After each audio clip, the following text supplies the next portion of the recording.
അസ്സലാമു അലൈക്കും വറഹ്മത്തുള്ളാഹി. ഇന്ന് നമ്മളിപ്പം മാധ്യമം പത്രത്തിലൊരു ന്യൂസ് കാണാനിടയായി.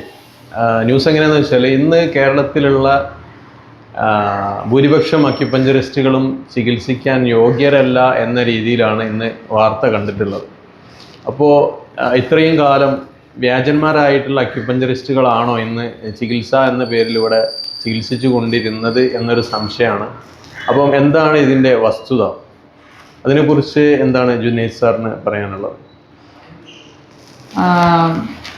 അതായത് വസ്തുതകൾ ഡിസ്പ്രപ്പോർഷനേറ്റ് ചെയ്ത് ജനങ്ങളെ പൊട്ടന്മാരാക്കുക എന്നുള്ളതാണ് മാധ്യമങ്ങൾ എല്ലാ കാലത്തും തുടർന്ന് വന്നുകൊണ്ടിരിക്കുന്ന ഒരു കാര്യം. അപ്പോൾ ഇതും അതുപോലത്തെ ഒരു കാര്യമായിട്ട് നമുക്ക് കാണാൻ കഴിയുള്ളൂ. അക്യുപഞ്ചറിസ്റ്റുകളെ സംബന്ധിച്ചിടത്തോളം നമുക്ക് സ്വതന്ത്രമായി പ്രാക്ടീസ് ചെയ്യാനുള്ള എല്ലാവിധ നിയമങ്ങളും അതുപോലെ തന്നെ സർക്കാർ ഉത്തരവുകളും കോടതി വിധികളും നമുക്ക് അനുകൂലമായിട്ടുണ്ട്. അതിൻ്റെ അടിസ്ഥാനത്തിൽ തന്നെയാണ് നമ്മളൊക്കെ സ്വതന്ത്രമായി പ്രാക്ടീസ് ചെയ്യുന്നത്. വളരെ പരസ്യമായി റോഡിലൊക്കെ ബോർഡൊക്കെ വെച്ച് ക്ലിനിക്കൊക്കെ തുറന്ന് പ്രവർത്തിച്ചുകൊണ്ടിരിക്കുന്നത്. അതൊക്കെ ബന്ധപ്പെട്ട അധികാരികളെയും അതുപോലെ തന്നെ ബന്ധപ്പെട്ട ഉദ്യോഗസ്ഥരെയും ബോധ്യപ്പെടുത്തിയത് കൊണ്ട് മാത്രമാണ് നമ്മളൊക്കെ ഇവിടെ ക്ലിനിക്ക് നടത്തിക്കൊണ്ടിരിക്കുന്നത്. നമ്മളെ സംബന്ധിച്ചിടത്തോളം ഇവരൊക്കെ പറയുന്നത് കേൾക്കാനേ നമുക്കിപ്പോൾ നിവൃത്തിയുള്ളൂ. അല്ലാതെ ഏതെങ്കിലും മാധ്യമ പ്രവർത്തകരെ താല്പര്യങ്ങൾക്കനുസരിച്ചിട്ടോ അവർക്ക് പരസ്യങ്ങൾ കൊടുക്കുന്ന അവരെ സ്പോൺസേഴ്സിൻ്റെ താല്പര്യങ്ങൾക്കനുസരിച്ചിട്ടോ നമുക്ക് പ്രവർത്തിക്കാൻ കഴിയില്ല എന്നുള്ളതാണ് സത്യം. അതുകൊണ്ട് നമ്മളോട് ആർക്കെങ്കിലും വിരോധം തോന്നിയാൽ നമുക്ക് അതുകൊണ്ടൊന്നും ചെയ്യാൻ കഴിയില്ല. നമ്മൾ തന്നെ ഇപ്പോൾ നിലവിൽ മലപ്പുറം കളക്ടറെ പോയി കണ്ടിരുന്നു, അതുപോലെ തന്നെ DMOനെ പോയി കണ്ടിരുന്നു. അവരൊക്കെ നമുക്ക് സമ്പൂർണ്ണ സപ്പോർട്ടാണ് തന്നത്. അതുപോലെ തന്നെ ഇപ്പോൾ അടുത്ത് നമ്മൾ ട്രിവാൻഡ്രം മനുഷ്യാവകാശ കമ്മീഷൻ്റെ അടുത്ത് സിറ്റിംഗ് ഉണ്ടായിരുന്നു. അപ്പോൾ നമ്മളവിടെ പോയി നമ്മളെ ലീഗൽ ഡോക്യുമെൻറ്റ്സ് ഒക്കെ കാണിച്ചപ്പോൾ കമ്മീഷനും നമുക്ക് സപ്പോർട്ടാണ് തന്നത്. അപ്പോൾ നമ്മൾ ഇതുവരെയുള്ള അനുഭവം അങ്ങനെയാണ് എന്നുള്ളതാണ് എൻ്റെ സത്യം. ഓക്കെ, തീർച്ചയായിട്ടും ഇങ്ങനെ ഇത്തരത്തിൽ ജനങ്ങളെ തെറ്റിദ്ധരിപ്പിക്കുന്ന ഒരുപാട് പ്രവണത മാധ്യമ പ്രവർത്തനങ്ങളിൽ നമുക്ക് കാണാൻ സാധിക്കുന്നുണ്ട്. ഇപ്പോൾ ഉദാഹരണത്തിന് കേരളത്തിൽ ഒരുപാട് ആളുകൾ വളരെ പ്രഗത്ഭമായ അല്ലെങ്കിൽ വളരെ മോഡേൺ ആയിട്ടുള്ള ചികിത്സ എന്ന പേരിൽ അലോപ്പതി ചികിത്സകൾ സ്വീകരിച്ച് ഒരുപാട് അവരുടെ ആരോഗ്യവും സമ്പത്തും എല്ലാം നഷ്ടപ്പെട്ട് മരണപ്പെടുന്ന ഒരുപാട് കാഴ്ചകൾ നമുക്ക് മുന്നിൽ കാണാൻ സാധിക്കുന്നുണ്ട്. എന്നാൽ അക്യുപഞ്ചർ ചികിത്സ ഉപയോഗപ്പെടുത്തി ആരെങ്കിലും മരണപ്പെടുകയാണെങ്കിൽ അത് വലിയൊരു ആഘോഷമായിട്ട് അല്ലെങ്കിൽ അതൊരു വലിയ കുറ്റമായിട്ടാണ് ഇവിടെ ചിത്രീകരിക്കപ്പെടുന്നത്. എന്താണ് ഇതിനെക്കുറിച്ച് എന്താ പറയാനുള്ളത്? അതെ, അതിലൊരു വസ്തുത എന്ന് വെച്ചാൽ ഞാൻ ആദ്യം പറഞ്ഞ പോലെ തന്നെ വസ്തുതകൾ ഡിസ്പ്രപ്പോർഷനേറ്റ് ചെയ്ത് ജനങ്ങളെ പൊട്ടന്മാരാക്കുക, വ്യാവസായിക വാണിജ്യ താല്പര്യങ്ങൾക്കനുസരിച്ച് അവരുടെ തെറ്റായ താല്പര്യങ്ങൾക്കനുസരിച്ച് ജനങ്ങളെ തെറ്റിദ്ധരിപ്പിക്കുക എന്നുള്ളതൊക്കെയാണ് മാധ്യമങ്ങൾ എല്ലാ കാലത്തും എല്ലാ രാജ്യത്തും തുടർന്ന് കൊണ്ടുവരിക്കുന്ന അവരുടെ നയം. അത് അവരുടെ ഒരു എന്താ പറയുക ഉപജീവനാണ്. നമ്മൾ അതിനെ കുറിച്ചിട്ട് അധികം പറയാനില്ല. അല്ല, ഇവര് പറയുന്നത് നമ്മൾ ജനങ്ങളോടാണ് സംസാരിക്കുന്നത്. അതായത് ചികിത്സാ രംഗത്ത് ഇന്ന് ഒരുപാട് ചൂഷണങ്ങൾ നടന്നുകൊണ്ടിരിക്കുന്നുണ്ട് അല്ലേ? അപ്പൊ അതിൽ നിന്ന് ശ്രദ്ധ മാറ്റാൻ വേണ്ടി മാത്രമാണ് മാധ്യമങ്ങൾ ഇത്തരം തെറ്റായ പ്രചരണങ്ങൾ കൊണ്ട് നടക്കുന്നത്. പലപ്പോഴും അക്യുപഞ്ചറിസ്റ്റുകൾക്കെതിരെ വരുന്ന പ്രധാനമായ ഒരു ആരോപണം അവർ മരുന്ന് നിർത്താൻ പറയുന്നവരാണ്, അല്ലെങ്കിൽ ലാബ് ടെസ്റ്റിന് അംഗീകരിക്കുന്നവരല്ല, അല്ലെങ്കിൽ അലോപ്പതി എന്ന് വിളിക്കുന്ന ചികിത്സാ വിഭാഗത്തിനെ എതിർക്കുന്നവരാണ് എന്നുള്ളതൊക്കെയാണ്. സത്യത്തിൽ ഇന്ത്യയിൽ തന്നെ ഏറ്റവും കൂടുതൽ അലോപ്പത്തിനെ എതിർക്കുന്ന അല്ലെങ്കിൽ അലോപ്പത്തിക്കെതിരെ സംസാരിക്കുന്ന വ്യക്തി ഡോക്ടർ PM ഹെഡ്ഗെയാണ്. നമുക്കറിയാം, അദ്ദേഹത്തിന് പത്മശ്രീ കിട്ടിയിട്ടുണ്ട്, അതുപോലെ തന്നെ പത്മവിഭൂഷൺ കിട്ടിയിട്ടുണ്ട്.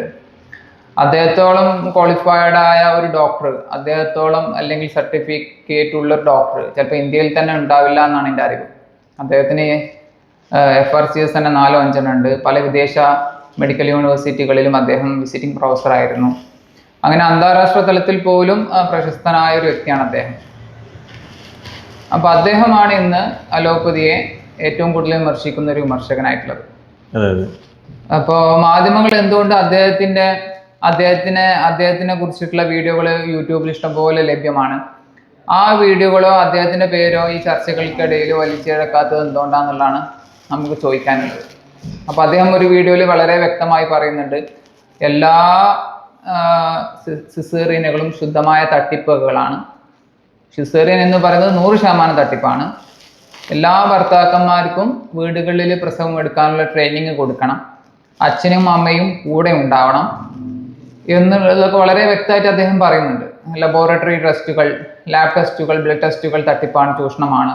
ആൻജിയോഗ്രാം, ആൻജിയോപ്ലാസ്റ്റ് തുടങ്ങിയത് ശുദ്ധ തട്ടിപ്പാണ്, അതിൻ്റെ ആവശ്യമൊന്നുമില്ല.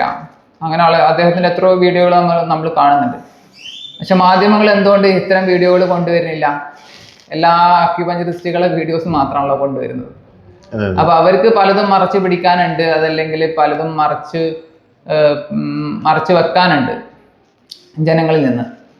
അതുകൊണ്ട് മാത്രമാണ് ഇപ്പോൾ നമ്മൾ പകര ഉസ്താദിന്റെ വീഡിയോ ഒക്കെ അവർ കഷ്ടപ്പെട്ട് കൊണ്ടുവന്ന് ഇത്തരം വസ്തുതകളിൽ നിന്ന് അല്ലെങ്കിൽ ഇത്തരം സത്യങ്ങളിൽ നിന്ന് ജനങ്ങളെ അകറ്റി നിർത്തണം എന്ന് അവർക്ക് വ്യക്തമായൊരു പ്ലാനിങ് ഉണ്ട്. അതാണ് ഇതിന്റെ പിന്നിൽ സത്യത്തിൽ പ്രവർത്തിക്കുന്നത്. ഓക്കെ, തീർച്ചയായും ജനങ്ങൾ ഈ വിഷയത്തിൽ കൂടുതൽ മനസ്സിലാക്കാൻ ശ്രമിക്കണമെന്ന് തന്നെയാണ് പറഞ്ഞു വെക്കുന്നത് അല്ലേ? അതെ അതെ. ഇപ്പൊ ഡോക്ടർ ബി എം ഹെഡ്ഗെ എന്ന് പറഞ്ഞ ഒരു വ്യക്തി മാത്രമല്ല, ഇന്ത്യയിൽ എത്രയോ ഡോക്ടർമാർ അതുപോലെ തന്നെ എത്രയോ സയന്റിസ്റ്റുകൾ ഇദ്ദേഹത്തിനെ ബാക്കപ്പ് ചെയ്യുന്നവരുണ്ട്, അല്ലെങ്കിൽ ഇദ്ദേഹത്തിന്റെ അതേ അഭിപ്രായം പറയുന്നവരുണ്ട്. ഉദാഹരണത്തിന് ഡോക്ടർ ഫസൽ റഹ്മാൻ, അദ്ദേഹമാണ് ഇന്ത്യൻ അക്യുപഞ്ചർ സിസ്റ്റത്തിന്റെ പിതാവായിട്ട് അറിയപ്പെടുന്നത്. ഞാൻ അക്യുപഞ്ചർ മേഖലയിൽ പ്രവർത്തിക്കാത്ത അലോപ്പതി ഡോക്ടർമാർ തന്നെ ഒരുപാടുണ്ട്, പ്രവർത്തിക്കുന്നവരുണ്ട്. ഇപ്പം നമുക്കറിയാം, നമ്മളെ ഇന്ത്യൻ അക്യുപഞ്ചർ പ്രാക്ടീഷണേഴ്സ് അസോസിയേഷൻ, നമ്മളെ അസോസിയേഷനിൽ തന്നെ എന്തുണ്ട്, അലോപ്പതി മേഖലയിൽ പ്രവർത്തിക്കുന്ന അല്ലെങ്കിൽ പ്രവർത്തിച്ചിരുന്ന ഒരുപാട് ആളുകൾ ആ മേഖല ഉപേക്ഷിച്ച് ഈ മേഖലയിലോട്ട് വന്നിട്ടുണ്ട്. അതിന് കാരണമായിട്ട് അവർ പറയുന്നത് അത് ചൂഷണമായൊരു മേഖലയാണ്, അല്ലെങ്കിൽ കപടശാസ്ത്രമാണ്, അതുകൊണ്ട് ഞങ്ങൾക്കതിൽ താല്പര്യമില്ല, അതുകൊണ്ട് ഞങ്ങളെ ഉപേക്ഷിച്ചിട്ട് ഈ അക്യുപഞ്ചർ മേഖലയിലോട്ട് വന്നവരുണ്ട്. അതാണ് നമ്മളിവിടെ മനസ്സിലാക്കേണ്ടത്. പക്ഷെ മാധ്യമങ്ങൾ ഒരിക്കലും ഈ രീതിയിൽ ചർച്ചകൾ കൊണ്ടുവരാനോ അല്ലെങ്കിൽ ഈ വിധം ഒരു ചർച്ചകൾക്ക് ഇനീഷ്യേറ്റീവ് എടുക്കാനോ അവർ തയ്യാറാകില്ല. കാരണം അവർ സ്പോൺസേഴ്സിന്റെ താല്പര്യങ്ങൾക്കെതിരാണത്. പലപ്പോഴും ഇത്തരം സത്യങ്ങളൊന്നും ജനങ്ങളിലേക്ക് എത്തുന്നില്ല എന്നുള്ളതാണ് സത്യം. ഓക്കെ,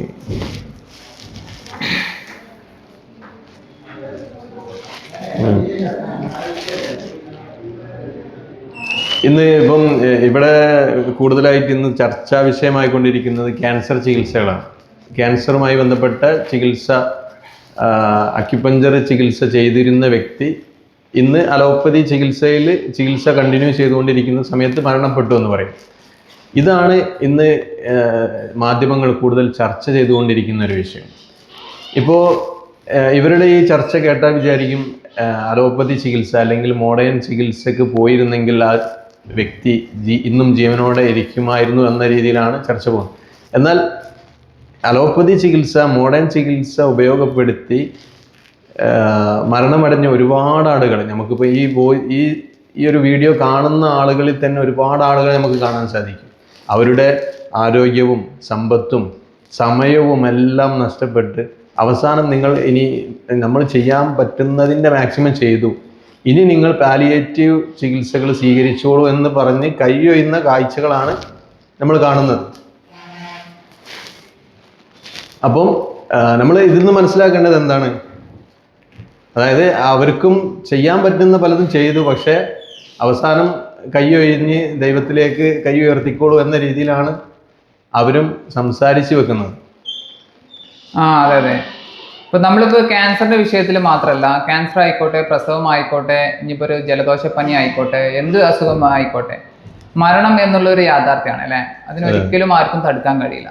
പക്ഷെ വളരെ നിസ്സാരക്കാരനായ മനുഷ്യനെ സംബന്ധിച്ചിടത്തോളം അവന് ഇടപെടാൻ കഴിയുന്ന ഒരു മേഖല, അല്ലെങ്കിൽ അവന്റെ നിയന്ത്രണത്തിലുള്ളൊരു മേഖല, ഏറ്റവും നല്ല ചികിത്സ തിരഞ്ഞെടുക്കുക എന്നുള്ളതാണ്, അതിനെക്കുറിച്ച് പഠിക്കുക എന്നുള്ളതാണ്.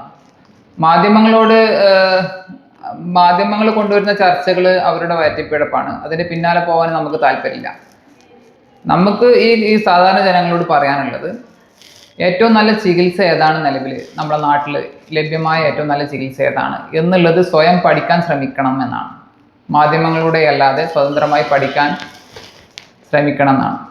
അതുമാത്രമാണ് നമുക്ക് വിഷയത്തിൽ പറയാനുള്ളത്. Okay, thank you sir.